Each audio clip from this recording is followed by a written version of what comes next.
come to Mexico, it's not safe. At least that's what we always hear.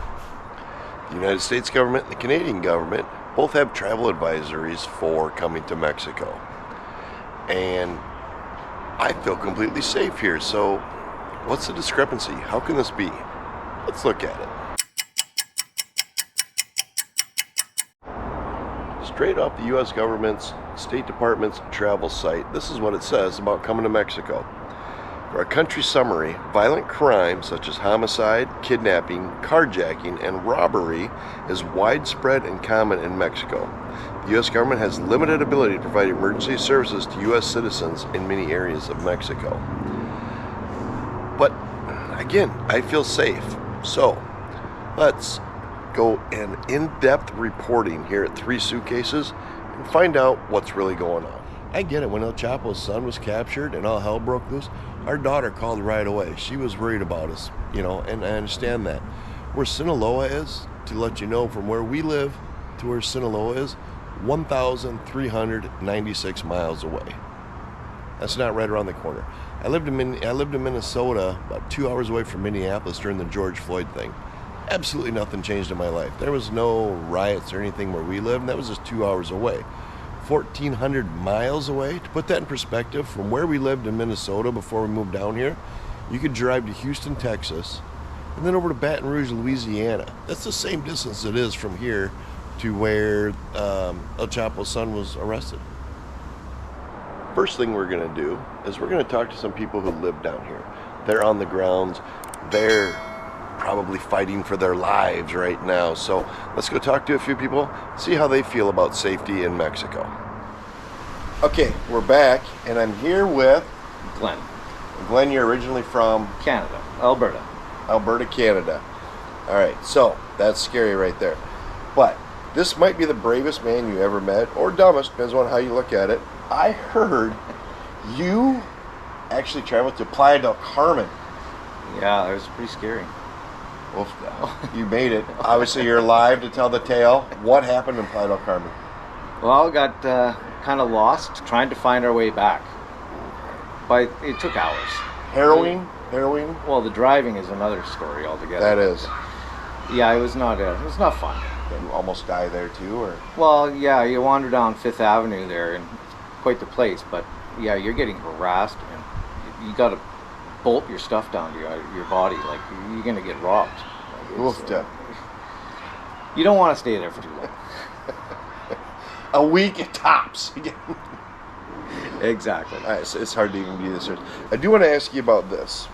This is straight from the Canadian government's travel advisory to Mexico. Mexico in general exercises a high degree of caution in Mexico due to high levels of criminal activity and kidnapping. But yet you still dared go to Playa del Carmen. And Tulum. And you live in Puerto Morelos, correct? Yeah, apparently that's on the advisory as well. Here, again, straight from the Canadian government, I want to read this. Violent crime.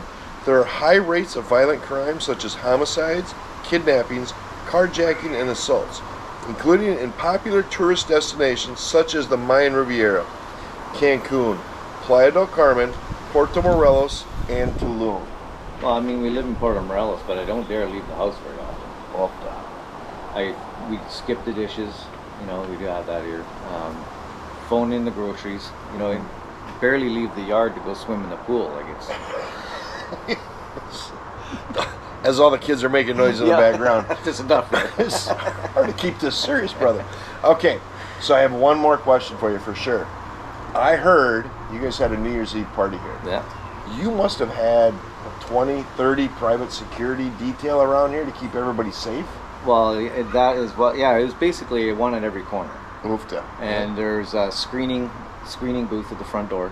Yeah? To make sure that... Metal detectors. The front gate was double armed all the way around the neighborhood just to make sure that the guests here were safe. Full disclosure, we were supposed to be here, but we went back to Minnesota where the temperature is well below zero. So I think the only danger to be had was on my part because I had to walk home. I could have froze my ass off. Damn near dead. Exactly. Okay, so as we can't keep a straight face, I do want to ask, in all seriousness, what's your thoughts now that you are a resident of Mexico? What's your thoughts on security down here, and should people come here? But wait, before you answer this, they own a wedding destination service, so they get asked this question all the time too. So he truly is very knowledgeable on this subject. But tell me about your thoughts. We've been here, we've been here for 5-6 years. I've been full time for 8 months now. We get asked constantly, is it safe to come to Mexico? And yes, it is. It's just like your hometown. Do your due diligence. Don't do dumb things. Stay within your...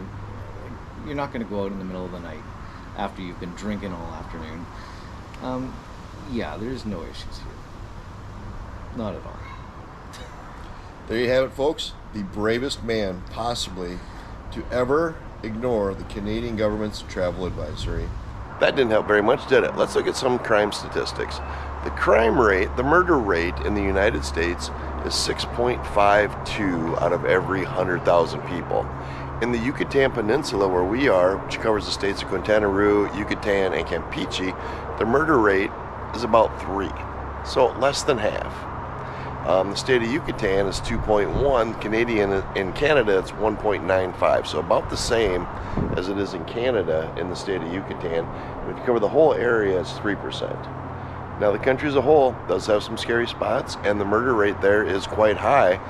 But the murder rate for all of Mexico is still lower than a lot of major U.S. cities. But don't come to Mexico? Big news recently in the last couple months, El Chapo's son was arrested. Big cartel boss in the state of Sinaloa. And his people were not happy about it, and all hell broke loose. Now, personally, I wouldn't go to Sinaloa because I'm not looking to get into it. But there are plenty of Americans that live there. But let's keep in mind, the only reason these cartels are here and have this money is because the people in the U.S. and Canada are buying the drugs. If they're not buying drugs, there's no cartel. However, if you're not looking for it, stay away from certain areas. You should be safe, but we still need to find out more for sure. Could it just be media hype? There are dangers for sure, but the media needs to sell these stories. Every time you hear of an American getting killed in Mexico, it makes national news. There's a lot of Americans and Canadians also being murdered, and it happens. It's horrible, but it happens. Could it be that the U.S. government and the Canadian government just don't want you to come to Mexico, so you spend your money at home? Every year, 35 million Americans come to Mexico. That is a lot of pesos leaving the U.S. Millions of Canadians come down here. I have more Canadian friends than American friends down here. It's unbelievable how many Canadians come down here. All that money is not being spent in those countries. They're being spent in Mexico. Governments cannot be too happy about that. Next step, we're going to take a quick trip to Mérida, the capital of the state of Yucatan and the largest city in the entire Yucatan Peninsula. If we're going to get to the bottom of crime around here, obviously that's the place to be.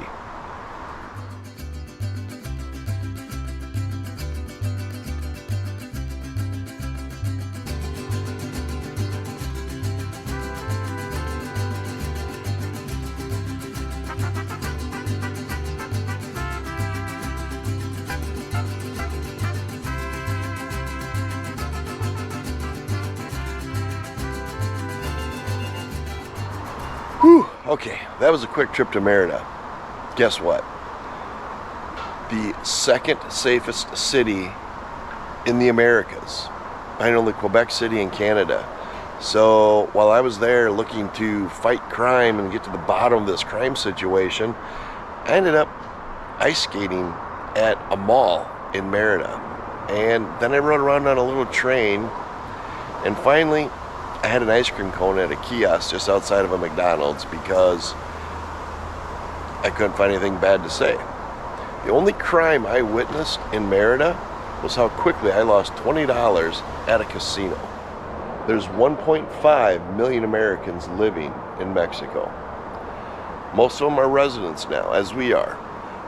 So here's the next thing we can do. I'm going to call the Mexican consulate and see any information they have for us, because obviously with these fear-mongerings going on, nobody's coming to Mexico anymore, right? So let's make a phone call. Hello. Hola, buenas tardes. Sí, muchas gracias. Well, that was no help at all. Guess what I found out when I tried to call the Mexican consulate in Minneapolis? We ended up not being able to make our appointment there because the lines were so long, you were so far out, we ended up moving here before we could get an appointment.